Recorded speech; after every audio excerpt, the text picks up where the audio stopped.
ప్రజలు పనిచేసే ప్రభుత్వాల్ని ఆదరించాలని కోరారు సీఎం చంద్రబాబు. మరోసారి వైకుంఠపాలి తరహా పరిస్థితులు రావద్దన్నారు. రాష్ట్రానికి భారీగా పెట్టుబడులు రాబోతున్నాయన్నారు. ఏపీ వ్యాప్తంగా ఒకేసారి 3 లక్షల గృహప్రవేశాలని సీఎం చంద్రబాబు వర్చువల్గా ప్రారంభించారు. ఈసారి మాత్రం నాకు ఇప్పుడు కూడా అంతుపట్టడం లేదు, నాడి దొరకడం లేదు. అంత నాశనం చేసే పరిస్థితికి వచ్చారు.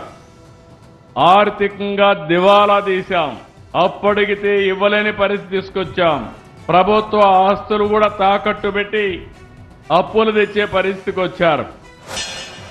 నేను ఒకటే హామీ ఇస్తున్నాను, రేపు రాబోయే రోజుల్లో ఏదైతే తెలుగు సంవత్సర నూతన సంవత్సరం రోజు ఉగాది, ఆ రోజున 5,90,000 గృహ ప్రవేశాలు చేపించే బాధ్యత నాది.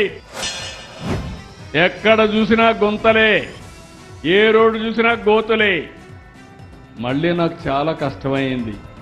అవన్నీ పూడిస్తే మళ్ళా వర్షాలు పడ్డాయి, మళ్ళా కొంత డ్యామేజ్ అయింది.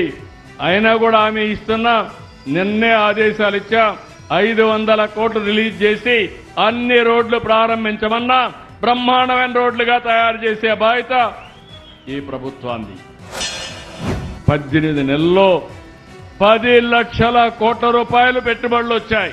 ఒకప్పుడు పెట్టుబడి పెట్టాలంటే పారిపోయారు.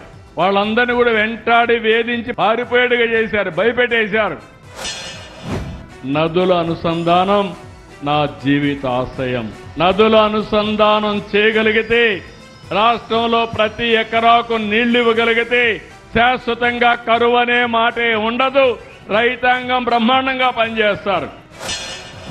మా కులవాడు ఏదో ఏం పెట్టేళ్ళు సచ్చేది లేదు, కానీ ఆ కులం, ఇంకో పక్క మతం, మేము ఓటేయకూడదు. దీనివల్ల ఏంటి, ఎవరికి నష్టం? అందుకే నేను మిమ్మల్ని అందరినీ కోరుతున్నా, ఈరోజు మనం ఆలోచించాల్సింది మన జీవితాలు ఏ విధంగా బాగుపడతాయి.